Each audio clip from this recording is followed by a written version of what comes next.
ಆಕಾಶವಾಣಿ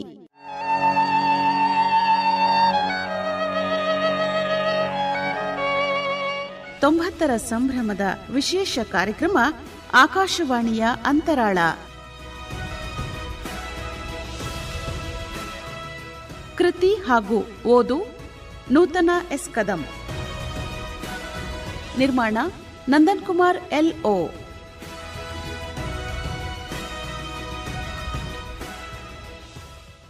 ಇಂದಿನ ಕಾರ್ಯಕ್ರಮದಲ್ಲಿ ಆಕಾಶವಾಣಿಯ ಕೆಲವು ಮೈಲಿಗಲ್ಲುಗಳನ್ನು ನೋಡೋಣ. ಅಂದಿನ ಇಂಡಿಯನ್ ಬ್ರಾಡ್ಕಾಸ್ಟಿಂಗ್ ಸರ್ವಿಸ್ ಇಂದಿನ ಆಲ್ ಇಂಡಿಯಾ ರೇಡಿಯೋ ಅಥವಾ ಆಕಾಶವಾಣಿಯಾದ ಹಿನ್ನೆಲೆಯಲ್ಲಿ ಮಹತ್ವದ ಬೆಳವಣಿಗೆಯ ಹಂತಗಳಿವೆ.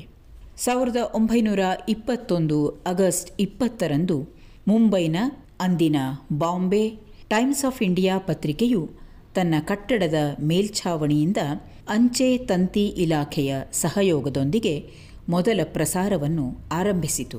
ನಂತರ 1922 ಫೆಬ್ರವರಿ 23ರಂದು ಮೊದಲ ಪ್ರಸಾರ ಪರವಾನಿಗೆ ಅಂದರೆ ಲೈಸೆನ್ಸನ್ನು ಕೊಡಲಾಯಿತು. 1923 ಮಾರ್ಚ್ 7ರಂದು ಮೊದಲ ಪ್ರಸಾರದ ಸಮಾವೇಶ ನಡೆಯಿತು.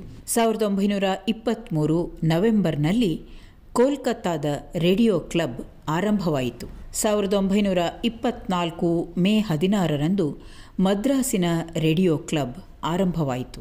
ಅದರ ಮುಂದಿನ ವರ್ಷ 1925 ಮಾರ್ಚ್ 27ರಂದು ಪ್ರಸಾರ ಕೇಂದ್ರಗಳನ್ನು ಬೇರೆ ಬೇರೆ ಭಾಗಗಳಲ್ಲಿ ಆರಂಭಿಸಲು ಸರ್ಕಾರ ಸೂಚನೆಯನ್ನು ಕಳಿಸಿ ಅರ್ಜಿಗಳನ್ನು ಆಹ್ವಾನಿಸಿತ್ತು. 1927 ಜುಲೈ 23ರಂದು ಮುಂಬೈ ಕೇಂದ್ರದ ಪ್ರಸಾರ ಆರಂಭವಾಯಿತು. ಅದೇ ವರ್ಷ ಆಗಸ್ಟ್ 26ರಂದು ಕೋಲ್ಕತ್ತಾ ಕೇಂದ್ರ ಆರಂಭವಾಯಿತು. 1930 ಇಂಡಿಯನ್ ಬ್ರಾಡ್ಕಾಸ್ಟಿಂಗ್ ಕಂಪನಿ ಮುಂಬೈ ಕೇಂದ್ರವನ್ನು ಸರ್ಕಾರಕ್ಕೆ ಹಸ್ತಾಂತರಿಸಿತು. ಅದನ್ನು Indian state broadcasting service ISBS ಎಂದು ಮರುನಾಮಕರಣ ಮಾಡಲಾಯಿತು. 1936 ಜೂನ್ 8ರಂದು ಈ ISBS ಅನ್ನು ಆಲ್ ಇಂಡಿಯಾ ರೇಡಿಯೋ ಎಂದು ಪುನರ್ನಾಮಕರಣ ಮಾಡಲಾಯಿತು. 1938ರಲ್ಲಿ ಶಾರ್ಟ್ ವೇವ್ ಪ್ರಸಾರ ಆರಂಭವಾಯಿತು.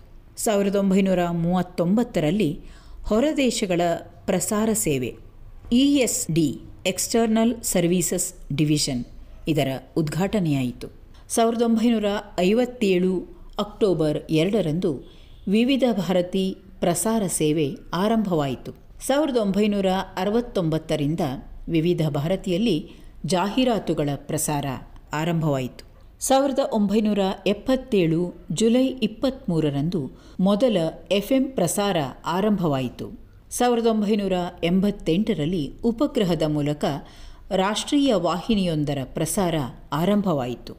1990 ಭಾರತ ಸರ್ಕಾರ ಖಾಸಗೀಕರಣ ಹಾಗೂ ಆರ್ಥಿಕ ಅಭಿವೃದ್ಧಿಯನ್ನು ಗಮನದಲ್ಲಿಟ್ಟುಕೊಂಡು ಪ್ರಸಾರ ಸೇವೆಯನ್ನು ಸರ್ಕಾರಿ ಸ್ವಾಮ್ಯದಿಂದ ಮುಕ್ತಗೊಳಿಸಲು ಪ್ರಸಾರ ಭಾರತಿ ಮಸೂದೆಯನ್ನು ಮಂಡಿಸಿತು. ನಂತರ 1997ರಲ್ಲಿ ಅದು ಜಾರಿಗೆ ಬಂದಿತು.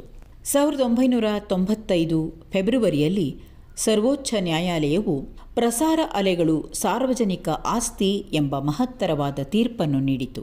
ಸಾರ್ವಜನಿಕ ಹಿತಾಸಕ್ತಿಗಾಗಿ ಅವುಗಳನ್ನು ಸಾರ್ವಜನಿಕ ಪ್ರಾಧಿಕಾರವು ನಿಯಂತ್ರಿಸಬೇಕೆಂದು ಹೇಳಿದ್ದು ಪ್ರಸಾರ ಭಾರತಿಗೆ ಸ್ವಾಯತ್ತತೆಯನ್ನು ಹಾಗೂ ಖಾಸಗೀಕರಣಕ್ಕೆ ನಾಂದಿಯನ್ನು ಹಾಡಿತು. ಇಂಥ ಅನೇಕ ಮೈಲುಗಲ್ಲುಗಳು ಆಕಾಶವಾಣಿಯ ಮುಡಿಯಲ್ಲಿ ಇವೆ. ನಾಳೆ ಈ ಮೈಲಿಗಲ್ಲುಗಳ ಇನ್ನಷ್ಟು ವಿವರವನ್ನು ತಿಳಿದುಕೊಳ್ಳೋಣ. ನಿಮ್ಮ ಅನಿಸಿಕೆ ಅಭಿಪ್ರಾಯಗಳನ್ನು ನಮಗೆ pexcoblr@gmail.com ಅಥವಾ ನಿಲಯ ನಿರ್ದೇಶಕರು ಆಕಾಶವಾಣಿ, ರಾಜಭವನ ರಸ್ತೆ, ಬೆಂಗಳೂರು ಇಲ್ಲಿಗೆ ಪತ್ರಗಳನ್ನು ಬರೆಯುವ ಮೂಲಕವೂ ನಮ್ಮೊಂದಿಗೆ ಹಂಚಿಕೊಳ್ಳಿ. ಇದುವರೆಗೆ 90ರ ಸಂಭ್ರಮದ ವಿಶೇಷ ಕಾರ್ಯಕ್ರಮ ಆಕಾಶವಾಣಿಯ ಅಂತರಾಳ ಪ್ರಸಾರವಾಯಿತು. ಕೃತಿ ಹಾಗೂ ಓದು ನೂತನ ಎಸ್ ಕದಂ. ನಿರ್ಮಾಣ ನಂದನ್ ಕುಮಾರ್ LO. ಈ ಕಾರ್ಯಕ್ರಮ ಆಕಾಶವಾಣಿ ಬೆಂಗಳೂರು ಕೇಂದ್ರದ ಕೊಡುಗೆ.